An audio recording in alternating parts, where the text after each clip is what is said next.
ఒక కాలనీని అర్ధరాత్రి వాళ్ళ అనుయాయుల కోసం, వాళ్ళ అనుచరుల కోసం, వాళ్ళ రియల్ ఎస్టేట్ దందా కోసం వెలుగుమట్లలో 1000 ఇండ్లు కూలగొట్టి ఇవాళ దాన్ని గొప్పగా చెప్పుకుంటున్నాడు ముఖ్యమంత్రి. ఐ డెమాలిష్డ్ లైక్ ఎనీథింగ్ అని చెప్పి ఇవాళ ఒక శాడిస్ట్ మాదిరిగా చాలా నికృష్టంగా మాట్లాడుతున్నాడు ముఖ్యమంత్రి. యుద్ధం మిగిల్చే విషాద ఛాయల్ని అది తన కీర్తి కిరీటంలో అదో కలికితురాయిలాగా చెప్పుకుంటా ఉన్నాడు రేవంత్ రెడ్డి. పేదలు రోడ్డున పడితే, ఆడబిడ్డలు కాళ్ళు విరిగి కాళ్ళు నొచ్చి ఆ రోజు ఖమ్మంలో కుంటుతూ పరిగెడుతుంటే ముఖ్యమంత్రికి అది పైశాచిక ఆనందం అందిస్తున్నదంట. ఆయనే చెప్తున్నాడు, ఇది నేను చెప్పడం కాదు. వీళ్ళు ఏడుస్తుంటే నాకు సాడిస్టిక్ ప్లెజర్ అనిపిస్తున్నది అని చెప్తున్న పరిస్థితి. ఇక ముఖ్యమంత్రి ఏమో హిట్లర్ అని చెప్పుకుంటే మీ ఖమ్మం జిల్లాలో ఉన్న 3 మంత్రులు హిట్లర్ దగ్గర పనిచేసే గోబెల్స్ నే మించిపోయినారు. దండుపాలెం ముఠాకు నాయకుడు రేవంత్ రెడ్డి అయితే, దండుపాలెం బ్యాచ్ కు నాయకుడు రేవంత్ రెడ్డి అయితే ఇక్కడ 3 ముఖ్య అనుచరులు తిష్ట వేసుకుని కూర్చున్నారు. అందులో మరీ ముఖ్యంగా మీ పాలేరు నుంచి ప్రాతినిధ్యం వహిస్తున్న ఆయన, ఇక ఆయన గురించి అయితే చెప్తా. పుష్కర కాలం నీళ్లతో, నిధులతో, సంక్షేమ పథకాలతో రైతు కన్నీరు లేకుండా పుష్కలంగా మరి పంటలతో విలసిల్లిన తెలంగాణ ఇవాళ ఈ ముష్కరుల పాలనలో ఇబ్బందుల పాలయ్యింది. వాస్తవమా కాదా మీరే ఆలోచన చేయండి. 12 ఏళ్ల తర్వాత ఇవాళ ఒక్క మాట నేను అడుగుతా ఉన్నా.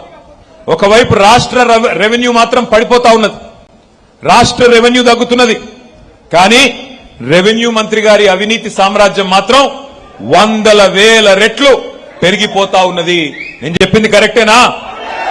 ఇవాళ మీ రెవెన్యూ మంత్రి గారి గురించి కొద్దిసేపు మాట్లాడుకోవాలా. అట్లాగే పక్కనే ఉన్నారు వ్యవసాయ మంత్రి. రాష్ట్రమంతటా వ్యవసాయం సంక్షోభంలో ఉన్నది.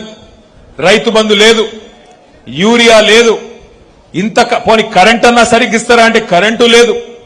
అట్లాగే మరి మీరు రైతు బంధు ఇవ్వకపోయినా, రైతు బీమాకి డబ్బులు కట్టకపోయినా, యూరియా ఇవ్వకపోయినా కష్టపడి ఆరుగాలం కష్టపడి రైతు పంట పండిస్తే 60 రోజుల పాటు కనీసం ధాన్యం కొనే దిక్కు లేదు. వ్యవసాయం సంక్షోభంలోకి పోతా ఉంటే వ్యవసాయ మంత్రి గారి అక్రమాలు మాత్రం రోజుకొక్కటి బయటకు వస్తా ఉన్నాయి.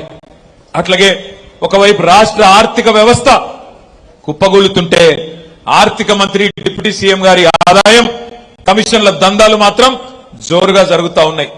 3 మొనగాళ్లు కాదు, 3 మోసగాళ్ల నాయకత్వంలో ఖమ్మం జిల్లా ఈ రోజు దివాలా తీసే పరిస్థితి వచ్చింది. వాళ్ళకు అర్థమైపోయింది.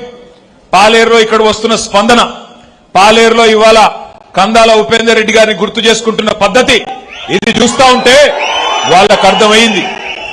మా కేల్ ఖతం, దుకాణం బంద్, కాంగ్రెస్ మళ్లీ గెలవదు, అందుకే దీపం ఉన్నప్పుడే ఇల్లు చక్కబెట్టుకోవాలని చెప్పి ఇష్టం వచ్చినట్టుగా విచ్చలవిడి దోపిడి. 1 కాదు 2 కాదు.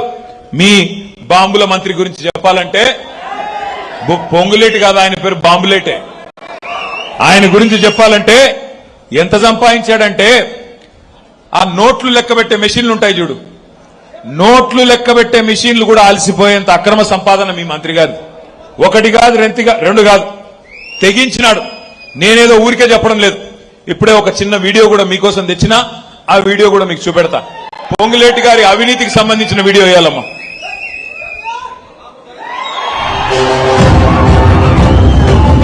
హైదరాబాద్ లో మంత్రి పొంగులేటి నివాసంలో ఈడీ సోదాలు కొనసాగుతున్నాయి. ఏకకాలంలో 16 చోట్ల ఈడీ అధికారులు సోదాలు నిర్వహిస్తున్నారు. సిఆర్పీఎఫ్ పోలీసుల భద్రత మధ్య ఈడీ సోదాలు జరుగుతున్నాయి. సోదాల సందర్భంగా 3 సార్లు కరెన్సీ లెక్కింపు యంత్రాలను ఈడీ సిబ్బంది తీసుకెళ్లడాన్ని బట్టి పెద్ద ఎత్తున కరెన్సీ హడా కనుగొని ఉంటారని భావిస్తున్నారు.